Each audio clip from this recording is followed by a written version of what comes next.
The United Nations is calling on Israel to lift a blockade of humanitarian aid that it says amounts to a cruel and collective punishment. UN Secretary General has made it clear the latest modality proposed by Israeli authorities does not meet the minimum bar for principal humanitarian support. He called on the Israeli authorities to lift this brutal blockade and let humanitarians save lives. Israel has refused to allow any trucks carrying aid or commercial goods to enter Gaza for nearly 2 months. That has caused what is believed to be the worst humanitarian crisis there since the start of the Israel-Hamas war. The World Food Programme says food prices have soared by 1,400% this year alone.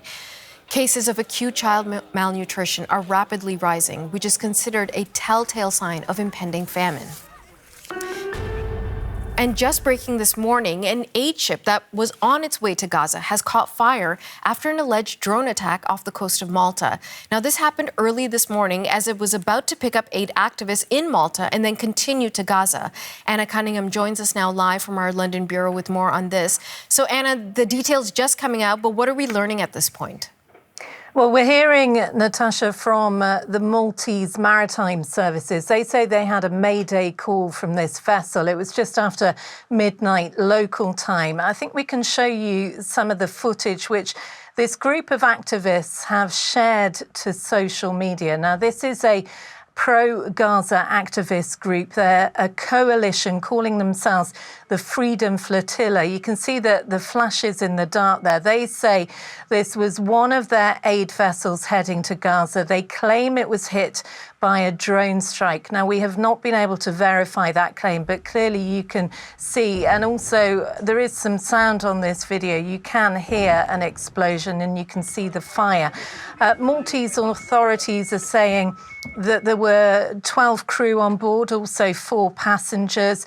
A vessel from the Maltese Armed Forces helped to get those on board off, and you can see the firefighters have been putting out the blaze. Now, Natasha, the ship was actually called the Conscience. We understand, as you said, it was heading to Malta and it was due to pick up from the port there a large group of activists and then head to Gaza, more than, 1,000 miles away. I'm not so sure what that is in kilometres, but quite a distance. The group say it hadn't actually made it into port when this happened. The Maltese authorities at the moment say everybody who was on board is safe. And although they came to help, what they have said is that this ship is outside its territorial waters in international waters. Natasha.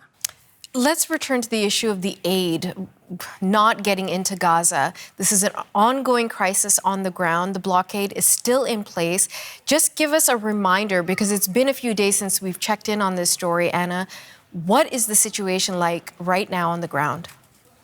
Well, look, today marks 2 months since the start of Israel's renewed aid blockade on Gaza. And as a reminder, that includes the entry of all medical, fuel and food supplies. Israel says it's necessary to pressure Hamas into releasing the remaining Israeli hostages still being held since that fragile ceasefire between the two sides collapsed back in March. But you're right, there is growing concern about the lack of supplies on the ground. International aid agencies are accusing Israel of using food and water as weapons of war. Now, that's something Israel denies. It's previously denied that Gaza is facing a hunger crisis. But there was visible anger on Thursday from the Deputy Director of the World Health Organization. He was speaking at the UN's headquarters in Geneva. Let's take a listen. The reality here is that we are breaking the bodies and the minds of the children of Gaza. We are starving the children of Gaza, because if we don't do something about it, we are complicit in what is happening before our very eyes. We are complicit. We are causing this. You, us, and everyone who does nothing about it. It's horrific. Now, Natasha, that full humanitarian blockade by Israel remains in place in Gaza. The World Food Programme this week saying its warehouses are now empty. Some of the soup kitchens that it's running are now reportedly severely rationing what they have left. The UN Secretary General Antonio Guterres, you heard from his spokesperson at the start there, calling on the Israeli authorities to lift what he's describing as this brutal blockade and let humanitarians save lives. But for now, Israel is yet to make it clear when and how aid will resume. Natasha. CBC's Anna Cunningham in London. Thank you, Anna.